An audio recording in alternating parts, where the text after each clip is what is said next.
नमस्कार दोस्तों, मैं हूं विजेंद्र कुमार राय और आप देख रहे हैं साहित्य रश्मि। दोस्तों, नेहा सिंह की सस्ती लोकप्रियता भाग 4 में आपका स्वागत है। नेहा सिंह राठौर को मोदी जी से शिकायत है कि उन्होंने रिमोट से लहंगा उठाने वाले रवि किशन जी को भाजपा का टिकट दे दिया और उन्हें सांसद बनने का मौका दे दिया। ठीक है, मोदी जी दोषी हैं, रवि किशन जी दोषी हैं, तो क्या वो लोग दोषी नहीं हैं जिन्होंने लाखों लाख की संख्या में रवि किशन जी को वोट देकर उन्हें विजयी बनाया? या फिर वो लोग जो हजारों की संख्या में टिकट कटाकर हॉल के अंदर गए, सिनेमा हॉल के अंदर, और इस फिल्म को बड़े चाव से देखा और इस गीत पर तालियां बजाई और कह कहे लगाए? या वो लोग जो आज सार्वजनिक उत्सवों में या ऑर्केस्ट्रा में इस गीत पर नाचते गाते और आनंद मनाते हैं, वो लोग दोषी नहीं है?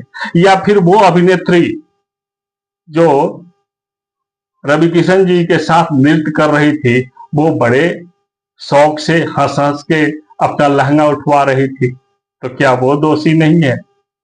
अगर इन सब बातों को छोड़ भी दिया जाए तो क्या वो गीतकार दोषी नहीं है जिसने इस गीत को लिखा?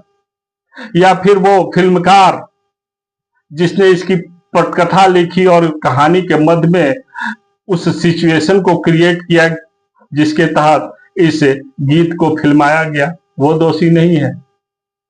निश्चित रूप से यह एक विचारणीय विषय है और निश्चित रूप से इसके लिए वो लोग भी दोषी हैं। इसलिए मैं छाती ठोक के कह रहा हूं कि नेहा सिंह राठौर जिस अश्लीलता का आरोप रवि किशन जी, पवन सिंह, दिनेश लाल यादव या खेसारी लाल यादव पर लगा रही है, वो बिल्कुल निराधार है। उनकी जानकारी के लिए मैं बता दूं कि सभी फिल्म एक व्यवस्था के तहत बनती है और एक अभिनेता वही करता है जो उसका डायरेक्टर कहता है, और डायरेक्टर फिल्म का डायरेक्शन या निर्देशन कहानी के मांग के अनुसार करता है। इसीलिए इस दोष के लिए बहुत हद तक, कुछ हद तक कहानीकार को दोषी ठहराया जा सकता है, लेकिन बहुत हद तक तो कहानीकार को भी दोषी नहीं ठहराया जा सकता, क्योंकि जब कोई फिल्मकार सामाजिक मुद्दों पर कोई फिल्म बनाता है तो वो समाज की नब्ज टटोलता है। और आज इसी तरह के समाज में इसी तरह के फुहर गीतों का प्रचलन सबसे अधिक है। इसी तरह के गीत और इसी तरह की बातें लोग कहते और सुनते देखे जाते हैं या पसंद करते हैं। आखिर क्यों? आखिर क्यों इन गीतों का प्रचलन इतना अधिक है? इसका उत्तर है कि आज हमारे समाज में नैतिक शिक्षा का अभाव है, जिसके कारण उसका चारित्रिक बल छिन्न हो गया है। अब मैं नेहा सिंह राठौर तुमसे पूछता हूं कि संविधान ने तुम्हें अभिव्यक्ति का अधिकार दिया है, जिसका दुरुपयोग करते हुए तुम अपने जिह्वा के बांध से सभ्यता और शिष्टाचार की छाती भेद रही हो। क्या तुम्हारा इस देश के प्रति कोई कर्तव्य नहीं है? क्या तुम जिस समाज में रहते हो उसके प्रति यह जिम्मेदारी नहीं बनती है तुम्हारी कि तुम उसे नैतिक शिक्षा देकर उसे चारित्रिक रूप से मजबूत करो? कितना अच्छा होता कि हमारा समाज चारित्रिक रूप से मजबूत होता, तो इस तरह के फिल्मों से अपनी आंखें बंद कर लेता, इस तरह के गीतों से अपने कान बंद कर लेता, और इस तरह ऐसी फिल्में गुमनामी के अंधेरे में घुट घुट कर अपना दम तोड़ देती और इसमें काम करने वाले अभिनेताओं की कमर टूट जाती और हमारा समाज स्वच्छ बना रहता। कितनी अच्छी बात होती। तो तुम्हारी जानकारी के लिए ये बता दूं कि हर फिल्म का, हर गीत का एक निश्चित संदर्भ होता है और उस गीत को उसी संदर्भ में देखा और सुना जा सकता है। उस संदर्भ से अलग उस गीत का ना कोई अर्थ और ना कोई महत्व होता है। इन गीतों के अश्लील शब्दों को निकाल निकाल के जिस तरह से तुम सार्वजनिक रूप से लोगों के सामने परोस रही हो, उससे केवल गंदगी फैल रही है। इसके अतिरिक्त और कुछ नहीं, इसके अतिरिक्त और कुछ नहीं है। और मैं तो भूल ही गया था, तुम तो आजकल समाज को नैतिक शिक्षा दे रही हो।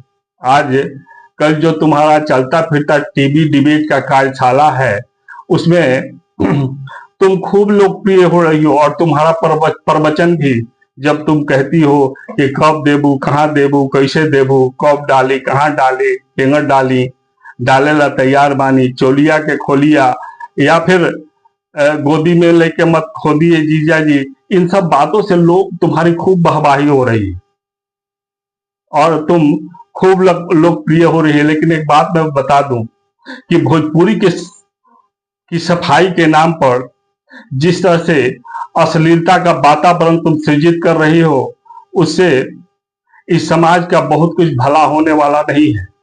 आज हर फिल्म में रेप सीन दिखाए जाते हैं, लेकिन इसका अर्थ तो ये नहीं है कि उस रेप सीन को हम अपने शब्दों में पिरो करके सार्वजनिक मंच से प्रस्तुत करें, क्योंकि उस रेप सीन का फिल्म के या कहानी के मध्य में किसी संदर्भ विशेष में, कहानी के मध्य किसी संदर्भ विशेष में महत्व होता है, उससे अलग नहीं होता है। ये ठीक है कि फिल्मों का अच्छा बुरा प्रभाव हमारे समाज पर पड़ता है और फिल्मों में जो अश्लीलता है उसे रोका जाना भी चाहिए, लेकिन बुराई को बुराई से नहीं रोका जा सकता। क्या कीचड़ को कीचड़ से धोया जा सकता है? नहीं धोया जा सकता। फिल्मों में जो अश्लीलता है, क्या उसको रोकने के लिए हमारे पास सलील शब्द नहीं है? क्या हमारा हिंदी शब्दकोश इतना निर्बल है, कि इतना निर्धन है? निर्बल और निर्धल दोनों है? नहीं, बिल्कुल नहीं। बहुत समृद्ध है हमारा हिंदी शब्दकोश। एक हाल ही में सुप्रीम कोर्ट ने ये व्यवस्था दी है कि रेप केस की सुनवाई किसी बंद कमरे में की जाए और वकीलों को ये के लिए आचार संहिता निर्धारित की गई है कि आप रेप पीड़िता से कोई उलूल जुलूल प्रश्न नहीं पूछेंगे और तथ्य से अलग हट के प्रश्न नहीं पूछेंगे। आखिर सुप्रीम कोर्ट ने ये व्यवस्था क्यों दी है? जब आम अदालतों में रेप केस की सुनवाई होती थी और रेप पीड़िता जब कटघरे में खड़ा होती थी, तो वकील उससे पूछता था कि रेप करने से पहले उसने तुम्हारे कौन से अंग को, रेप करते वक्त उसने किस अंग को पकड़ा, उस समय तुम्हारे शरीर पर कौन कौन से वस्त्र थे, तुम्हारा रेप उसने किस पोज में किया, उसका अंग कैसा था, जब वो तुम्हारे पास साथ रेप कर रहा था तो तुम्हें कैसा अनुभव हो रहा था। और ऐसे ही प्रश्नों को सुनकर वो रेप पीड़िता लज्जित हो जाती थी, संकोच के मारे कह कुछ नहीं पाती थी। और इसी स्थिति को ध्यान में रखते हुए सुप्रीम कोर्ट ने यह व्यवस्था दी है। क्योंकि लाज जो है वो भारतीय नारी का धर्म और स्वभाव है। अगर तुम्हें विश्वास नहीं है तो हमारे साहित्यिक ग्रंथों को उठा कर देख लो कि लाज नारी का आभूषण होता है, लेकिन तुम तो आदर्श भारतीय नारी के उन्नत ललाट पर मुकुट होकर सुशोभित हो, बनकर सुशोभित हो रही हो। तुम्हारे जलवे का जवाब नहीं है।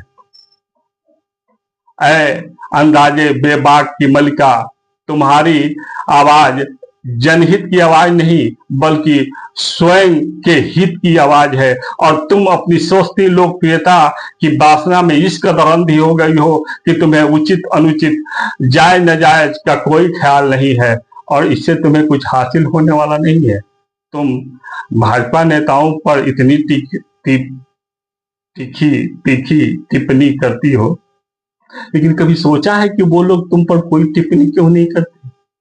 वो इसलिए नहीं करते कि तुम उनकी टिप्पणी के लायक हो ही नहीं। धन्यवाद।